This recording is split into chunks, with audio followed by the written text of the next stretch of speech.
You're listening to Fast Facts Perio Edition, brought to you in part this month by Perio Protect. And now, here's your host, Katrina Sanders. Hello, and welcome to Fast Facts Perio Edition. This week, we're going to look at refractory periodontitis, the recurrence of the disease process, and the treatment options that are currently available for oral healthcare practitioners in controlling this disease process. So let's begin with a definition of what refractory periodontal disease is.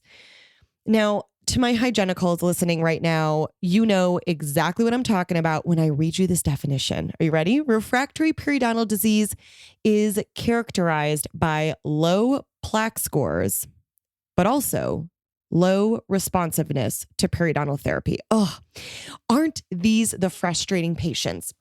So they come into your practice and you're probing them. And I will say, hygienists slide into my DMs all the time and they'll share, Katrina, I saw this patient, probing depths are all, generalized 4s, 5s, 6s, 7s, but there's no calculus. We've done SRPs on the patient. The patient is non-responsive.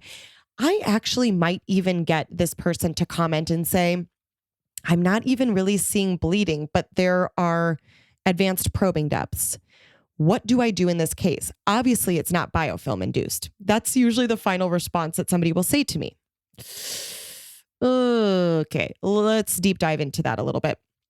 First, refractory periodontal disease is oftentimes in the presence of a low plaque score, but that does not mean that the patient does not have a subgingival microflora that is conducive to the development, or rather the continual progression of periodontal disease. So what does that mean?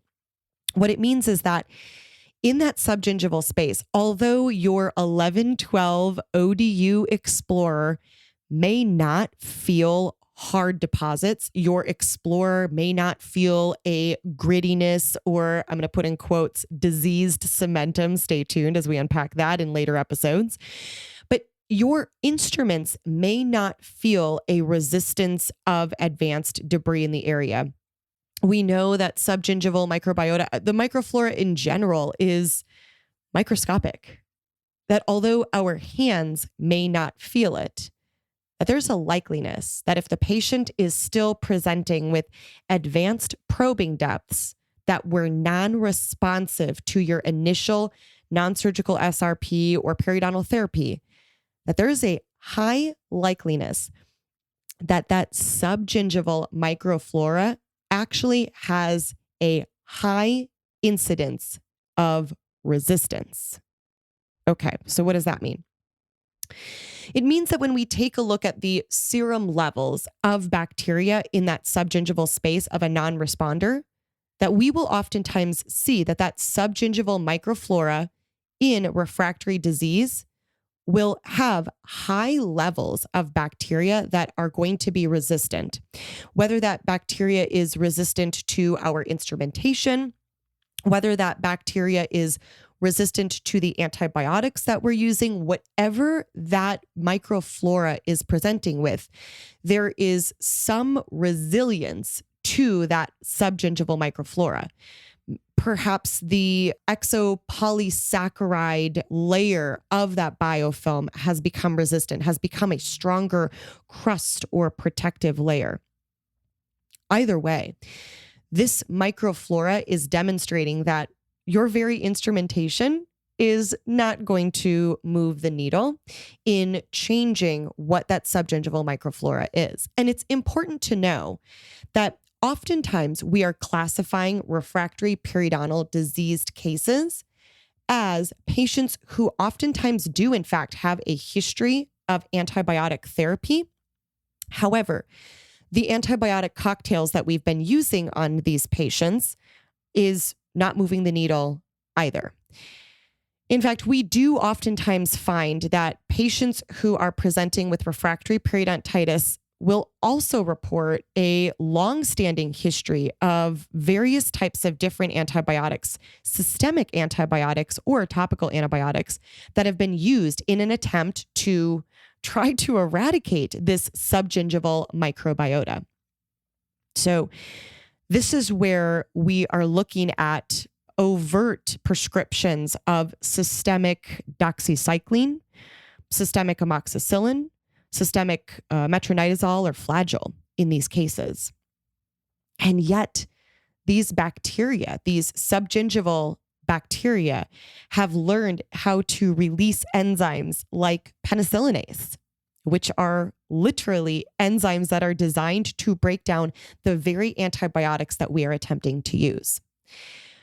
So the question becomes, what happens? How do you address a refractory case if the patient has been through that initial control of the periodontal pathogens by mechanical removal of SRP?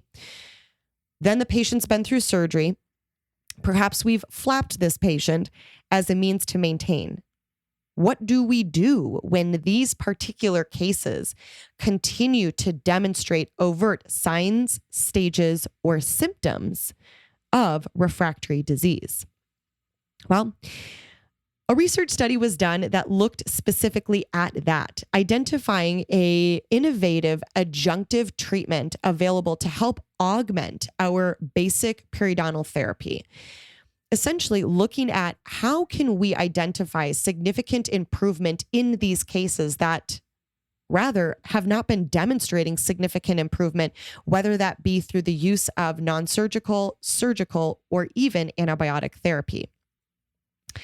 For most of these patients, they have been placed onto a compromised periodontal care diagnosis.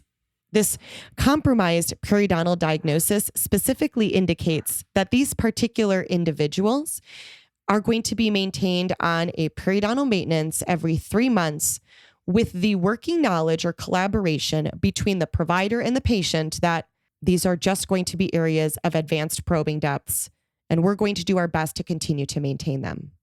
Unfortunately, for a long time, that has been the best, the baseline modality that's been used to treat these cases. Well, in this research study, we actually looked at the use of a topical oxidizing agent, a hydrogen peroxide gel that was delivered subgingivally into 66 patients who were considered failing periodontal maintenance patients. This means that we have exhausted the gold standard treatment options for these patients. And so as a last stitch effort, we have integrated the use of hydrogen peroxide gel once or twice daily in these individuals. The data inside of this research study was incredible because what it determined was not only did these patients demonstrate a response inside of their bleeding index, as well as their probing depths, but more specifically, it was noted that when these patients received this adjunctive treatment of 1.7% hydrogen peroxide, that these patients continued to demonstrate reductions in periodontal probing depths beyond 6 months, even if they didn't come back for a periodontal maintenance therapy. Okay, let's just reframe this because this is so crazy.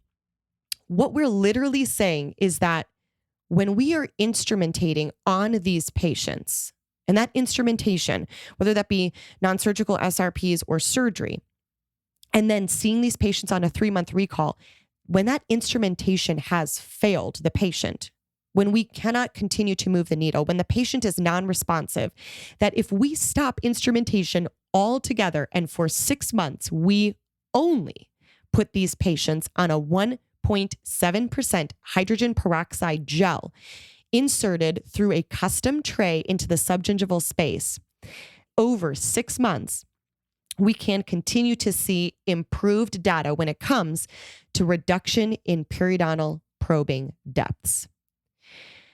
This is starting to transform the way that we look at not only periodontal care, but specifically refractory periodontitis, that perhaps these specific microbiota that are creating a resistance, making it difficult for our conventional therapies, that there is a possibility that directed antibiotic therapy, adjunctive scaling and root planing, although it can perhaps retard or slow down the progression of the disease, that perhaps when we see these refractory cases, that through the integration of other adjunctive therapies, moving beyond that bare minimum gold standard gives us an opportunity to leverage these adjunctive services and support the overall healing of our patients.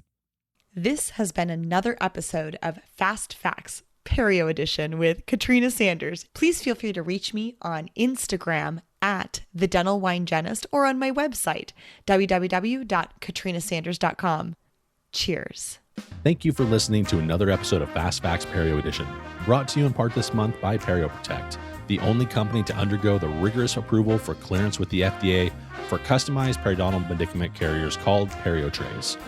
We are in the post-antibiotic age and have better ways to serve our patients. If you want to learn more about how to help your gingivitis and periodontal patients, head over to perioprotect.com/RDH to sign up for your free training today. Thank you again for listening, and we'll see you next week on Fast Facts Perio Edition.